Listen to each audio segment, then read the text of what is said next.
Dobro jutro, veliki pozdrav svima, dobrodošli na još jedno jutarnje druženje. Moje ime je Nora Kalapati i drago mi je da se danas družimo. Ćemo zajedno popiti jutarnju kafu i razmeniti pozitivnu energiju. Veliki pozdrav svima vama koji ste sa nama prvi put. Dobro nam došli. Mi se družimo svakog radnog dana u 10:10 i uvijek ste nam dobrodošli.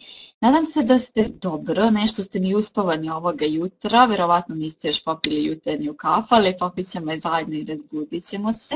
Dobrodošli u svakom slučaju i vjerujem da ste spremni, kafu, voda, sok, čaj da su tu i da druženje može da počne.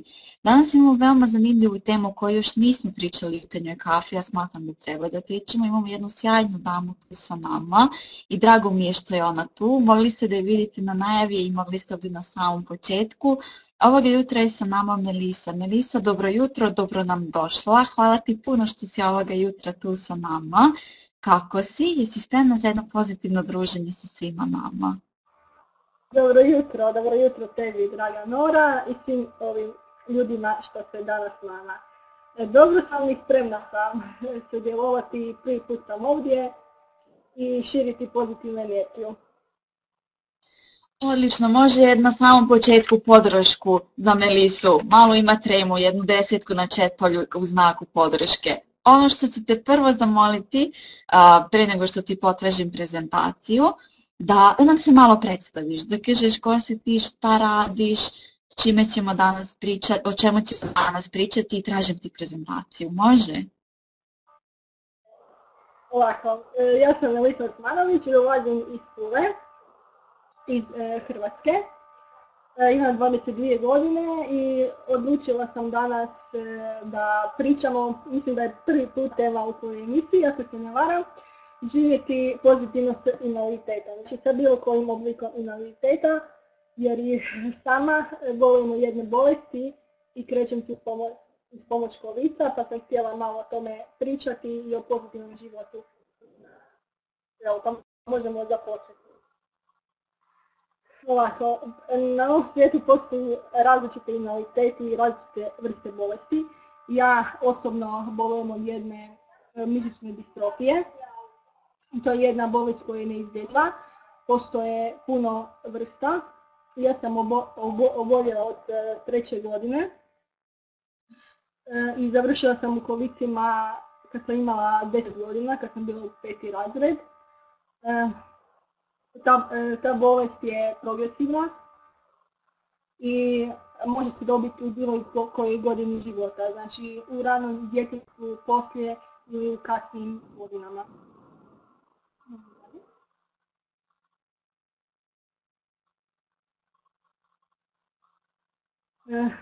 Više sa misijom. Mislim da prvo osoba koja boli od neke vrste bolesti, prvenstveno prvi korak je da mora prihvatiti da ima neku bolest, invaliditet i prihvatiti sebe u potpunosti. To je težak zadatak, ali mislim da ako se radi puno na sebi, može uspjeti. Može se i treba se potražiti pomoć, bilo kakva ako je toliko potrebna. Može se obratiti u svojim udruzi, svojim prijateljima, jer sigurno netko može pomoći. I bitno je uvijek razgovarati o svom hendikepu, razgovarati o bolesti, ne se sramiti, sa prijateljima jednostavno normalno razgovarati kao da ona postoji, a ne izbjegavati kod moguće ili zaključati svoju kuću ili diskriminirati. Mislim da postoji taj problem danas i jako je velik i mislim da još puno mora na tome raditi i govoriti i pričati. Zato sam i htjela sudjelovati tvoje emisije, smatram da sigurno postoji koji fanovi koji možda su imali neki invaliditet ili bi htjeli o tome pričati. Sad u tome da smo svi isti, znači ne postoji nikakva razlika i ne smije biti u nas. I uvijek biti otvoren, otvoriti se prema sebi, prema ljudima i tako je jednostavno lakše živjeti malo po malo. Ono što se pitanja cijelo vrijeme. Da, ono što sam ja usput ovako htjela da te pitam, prvo onako stavka prihvatiti sebe. Nekad je i nama teško da prihvatimo sebe, koji po znacima navodnika Ništa tako, kako si ti to uspjela? Što je ono što je tebi pomoglo da prihvati sebe? Kakvu tehniku si koristila i šta si radila? Da, pa, znači, kao što sam rekla, u kolicima sam završila s 10 godina i to je taj period kad recimo još nisam ni bila svjesna svega, tako mogu reći. Nisam bila svjesna, nije mi bilo jasno ni zašto sam u kolicima, ni što se dešava, ni ništa. I onda jednostavno s godinama, malo po malo, roditelji su mi objasnili, prijatelji su bili uz mene i rekli su o kojoj je bolesti riječ, kako ću ima posljedice, kakva je faza sve te bolesti, šta ću morati pretrpjeti to i onda sam jednostavno morala prihvatiti. Naravno nisam preko noći jer to se ne može, ali jednostavno sa ljudima koji su mi znali pomoći, koji su imali odgovore na moja pitanja u vezi te bolesti, tako da sam malo po malo prihvatila i mislim da cijeli život tako mora. Mislim najbitnije je da čovjek shvati da je to jednostavno dio tvog života i da ti ne možeš promijeniti. Jednostavno samo nastaviti naprijed i sve drugo se malo po malo dođe na svoje. Kao što sam znači rekla, živjeti normalnim životom, znači od početka školovati se, ići u školu, znači da te ljudi vide, onda poslije i zaposliti se, to je isto veliki problem nama. Još su poslodavci recimo na neki način nas još diskriminiraju i ne žele nas zaposliti, ali tu se isto malo po malo radi bolje stvari. Imati društveni život, izlaziti, družiti se i kao svaka normalna osoba i zaljubiti se jednog dana, osnovati obitelj, brak, pronaći partnera i sve.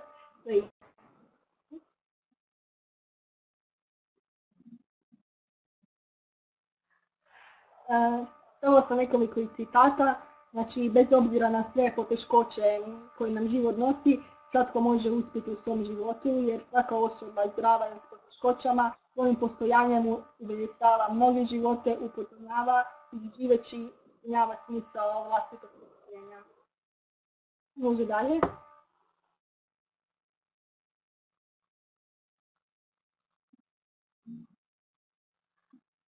Mislim da znači, svaka osoba mora pronaći neki smisao svog života, kao što sam rekla. Moj je bio hobi ili sport bočanje, sport za osobe s invaliditetom. I isključivo je predviđeno za osobi sa težim tjelesnim invaliditetom ili znači 100%. Za osobe koje ne mogu samostalno ni pričati, ni jesti, znači to je sport koji se svi mogu baviti. Tim sportom se bavim već 3 godine. 2014. prošle godine sam postala prvakinja Hrvatske. Ušla sam i u hrvatsku reprezentaciju, putujem dosta vani, išla sam na europska prvenstva, evo baš 3 mjeseca sam se vratila iz Španjolske. I cilj je jednog dana, naravno, Paralimpijada. Upoznala sam na ta putovanja nove prijatelje, nova poznanstva i neke nove poglede na svijet oko sebe. Osobno volim puno putovati, to mi je velika ljubav i strast. Tako da se to dvoje poklopilo i uvijek kad dobijem pokušavam što više uživati, tako da i vi možete pronaći svoj hobi, to može biti neki drugi sport, atletika, postoji skijanje sa osobe s invaliditetom, košarka u kolicima, tenis, postoji zaista različiti sportovi. Može dalje?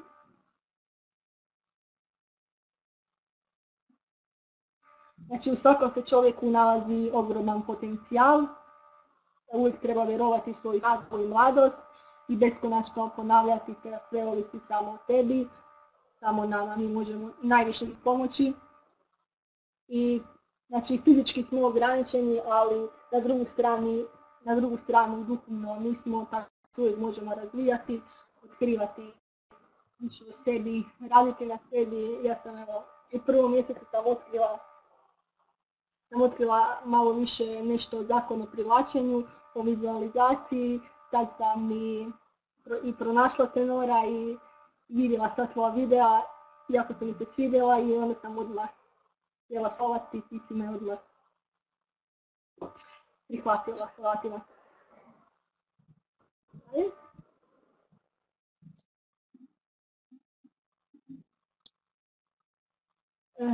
Jedna od želja mi je isto cijeli život je bila da mogu voziti auto, da mogu položiti i 2013. mi se to i ostvarilo. Položila sam i prošle godine sam kupila auto, tako da mogu u tom segmentu biti samostalna i gdje mogu od točke A do točke B. To je zaista divan osjećaj slobode. Tako da mislim da se u Hrvatskoj drugdje isto postoji škola za osobe s invaliditetom, sve je prilagođeno, vozim naručne komande i ostalo je znači sve isto.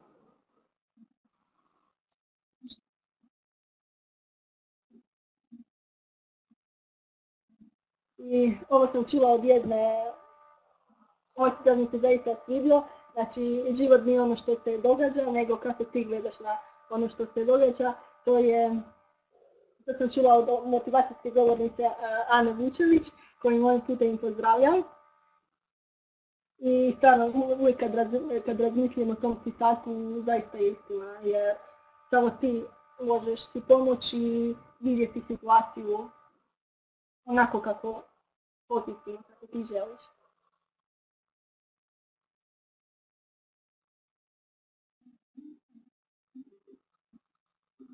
Znači, život je jednostavno borba iz koje moraš izaći kao pobjednik, jer tako na ovom svijetu jedinstven i vrijedan, a po svom invaliditetu i poseban. Zato uživaj u životu koji je prekrasan i ponekad je potrebno samo jedan osmi da ti ljepša dan. Znači, da bi ostvario svoje snove moraš se prvo probuditi. To mi se isto sviđa ovaj citat, jer da zaista nešto želiš, prvo moraš pronaći sebe u dubinu i vidjeti što zaista želiš.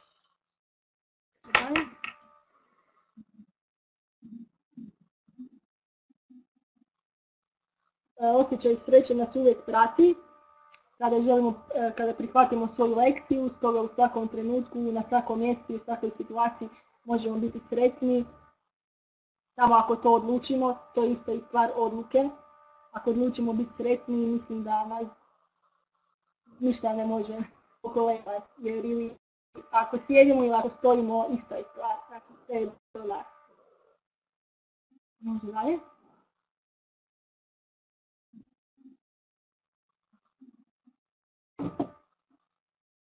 Mislim da svatko ima svoje snove i mi, i da ne smijemo odustajati od njih, koliko god se teški ili nedostižni činili. Imamo pravo naravno i na greške i na sve što čini život, ali nikad ne trebamo odustajati od snova i želje da ići naprijed. Možete postaviti pitanja, slobodno, samo vidim komentare, reći. Kada smo već tu kod snova i ciljeva, što je ono što bi ti voljela da postigneš u svom životu? Koji su tvoji ciljevi? Imam ih, naravno da ih imam. Ciljevi da uvijek idem u nekom smjeru kojem ja želim. Cilj mi je naravno osnovati obitelj, jednog dana imati djecu, imati posao koji želim, biti okružena ljudima koje volim i tako. Znači, na tome želim raditi i nadam se da će to sve ostvariti. Na pola sile. Hoćeš sigurno. I uvijek treba započeti nešto, jer kao što kaže, ne moraš biti sjajan da bi počeo, ali moraš početi da bi bio sjajan. Znači, ne stajati na početku, na istom mjestu, nego uvijek se pokušati razvijati, jer uvijek će doći s neke strane. Ako si pozitivan, ako si na pozitivnoj vibraciji. Znači?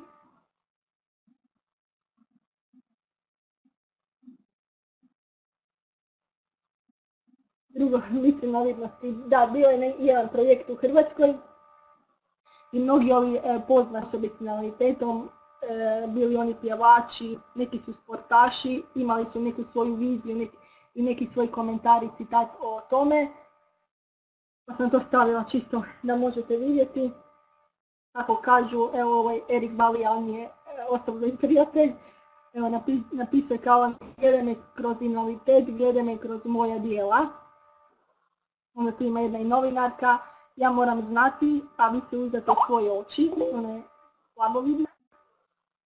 Prije ili kasnije ja ću dobiti svoju priliku, dok mislim i odlučujem ja na invaliditet.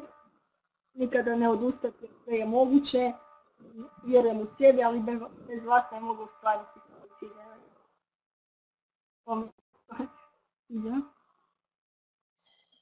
Ono što mene zanima, pričamo ovdje i u ovim emisijama o tim pozitivnim stvarima, da verujemo u sebe, odlučnost, kako je Lidija tu napisala. Kako izgleda jedan tvoj dan? Šta je ono što ti radiš tokom recimo jednog klasičnog dana? Znači, imam trening, znači kad sam rekla bavim se sportom, onda imam također i osobnu asistenticu, do danas svatko od nas ima, ona mi je svaki dan po 4 sata i onda s njom znači, izlazim, družim se, imam prijatelje, volim dosta čitati, putujem, pišem isto neke članke na jednom portalu, na jednom portalu i tako. Tražim posao, u svojoj sam udruzi aktivna, članica sam društva distrofičara Istre, ako nešto treba i volonter, pomažem i tako. Kaže Viktorija da je bila asistentča nekoj kolicima, nikad nije upoznala pozitivniju osobu od nje. Da, Melisa prosto znači sjajno što pokazuješ ljudima da bez obzira što imaš taj invaliditet, zaista možeš da živiš jedan potpun život kao i svi mi, da pokažemo svima da to nije kraj sveta i da zaista se može živjeti pozitivno. Kakve knjige čitaš? Pomenjala se da čitaš knjige, kakve su to knjige? Šta bi nam preporučila? Dosta čitam psihologiju, pozitivnu psihologiju, ali i čitam dosta Paulo Coelha, njega sam pročitala sve knjige njegove.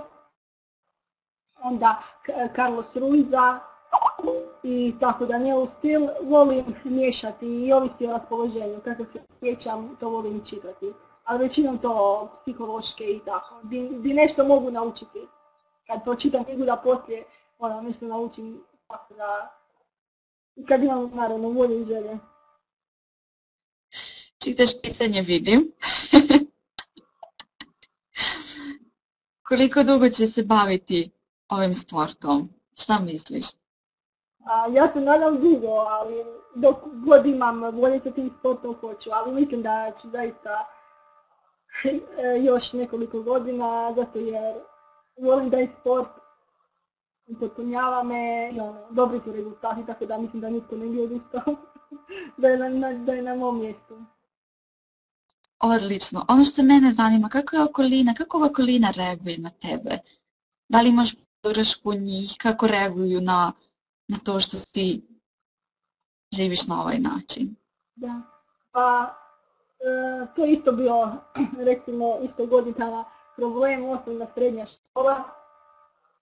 Uvijek postoji ljudi koji te, recimo, ne žele prihvatiti, ne žele ni pokušati prihvatiti.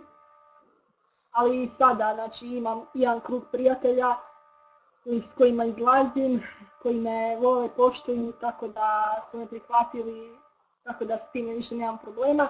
I jednostavno ne fokusiram se na one koji me ne žele jednostavno prihvatiti, onda ni nema ih moj život, jednostavno maknem. Odlično, eto jedna sjajna poruka za sve, znači fokusiramo se na ono što je dobro. Da li ima još nešto što si možda željela da podeli sa nama, nismo te pitali. Mislim da sad svi onako slušaju te i razmišljaju koliko možemo da budemo zahvalni na svemu onome što imamo i koliko smo zahvalni tebi što deliš sve ovo sa nama. To je zaista fenomenalno kako živiš jedan potpun, sjajan život sa osmehom na licu, odlučna si, imaš vere, to je prosto fenomenalno. Sad ima još nešto što bi možda voljela da podeli sa nama. Možda neko iskustvo, kako ti sada bilo na ovom posljednjem putovanju? Da. Znači, bila sam u Španjolskoj, da, nisam još rekla da mi je španjolski jezik i tako latina muzika isto jedna velika ljubav, tako da mi je bilo predivno, upoznala sam nove ljude, bila sam oko 1 dana, to je bio neki gradić blizu Barcelone i svi su bili divno, znači, drugo mjesto, drugi ljudi, odmah kad promijeniš okolinu, već je bolje, tako da sam rekla da planiram se opet vratiti uskoro tamo i znači, napomenula sam još da pišem članke na jednom portalu, pa koga zanima može pogledati na tom, imaju zaista inspirativne priče, motivirajuće, tako da može svatko pogledati. I eto, možda sam bila prebrza pa sam se, ne znam što bi više rekla, možete im slobodno pitati. Bez brige, sve onako kako treba biti. Sa koliko godina si počela da radiš na sebi? Pa, recimo prije pola godine kad sam otkrila da mogu početi, ali tek sam na početku. Puno trebam raditi na sebi i to je zanimljivo pitanje, možeš puno toga. Koje tehnike koristiš? Već osjećam da je to naredno pitanje kod gledalaca. Najviše koristim vizualizaciju, pokušavam, barem svaki kad se sjetim, to mi odmah podigne energiju. Onda meditaciju, ali mislim na tome još baš nisam na ti. Treba to još puno raditi jer misli mi, to je najviše za kontroliranje misli, znači da ideš u sebe i afirmacije pokušavam što više, to isto. I o novcu, o ljubavi, ono što želim privući u životu. I tako puno učim i čitam o, kao što sam rekla, od Ane Bučević, sad je izdala svoju knjigu Živjeti u ostvarenih želja u Vortexu, to trenutno čitam od nje. I gledam videa od Dimne Milanović, od Nataše Vukoje, nju isto pozdravljam, ono isto super nije. I tako, sve ono što me zanima na YouTube, pošto danas je internet velika prednost i sve se može naći, tako da uvijek, kad imam vremena, čitam. Nije Nora veštica, samo već znaš šta ide po redom. Ono što mene zanima, ovih prethodnih 6 mjeseci, koliko je tebi ovaj rad na sebi pomogao da možda postaneš još bolja osoba, ili možda sam to i loše rekla, da još više prihvatiš sebe? Ma dosta. To mislim, recimo da je najteže početi, uvijek se čini da je to strašno, da je možda teško ili nemoguće, ali već se na nekim prvim znacima može primijetiti. Više si možda, recimo, smireni, više razumiješ ljude, pokušavaš dati riječ, više ih razumjeti i to. To je, mislim, za početak sasvim dovoljno. Ako to prihvatiš, onda je već drugo lakše. Tako, to već ima. Odlično. Ja ti se zahvaljujem što si ovoga jutra bila sa nama, što si podelila svoju priču sa nama. Želim ti puno uspeha u daljem radu i životu, da ostvari sve svoje ciljeve i želje. A ono što ću te pitati na kraju, šta je ono što bi ti poručila svima nama na kraju ove emisije? Hvala tebi isto puno, Nora, na svemu. A dalje kao neka poruka bi glasila, znači, već sam ponavljala cijelu ovu emisiju da je potrebno samo vjerovati u sebi, da je sve samo u nama, da mi, ako odlučimo nešto da možemo ostvariti, da nije, znači, potrebno šta ljudi oko nas govore, kako nas gledaju, čisto taj pogled nekima je već šetaju se gradom, vidi neći pogled, to mi je već dosta, ali ne, znači fokusirati se na sebe, na svoje ciljeve, na ono želimo ostvariti, na posao i da je ostao sve. Sjajno si. Ovo jutro, što ste me poslušali. Hvala ti puno što si bila sa nama i hvala svima vama što ste nas pratili. Puno sjajnih poruka smo dobili danas i hvala ti zaista, Melisa, na tome. Ovaj virtualni aplauz i ove zahvale sve je za tebe. Hvala ti zaista puno. Hvala i svima vama što ste nas pratili. Imajte jedan magičan dan, a mi se vidimo već sutra u 10:10. Veliki pozdrav svima. Pozdrav svima. Hvala.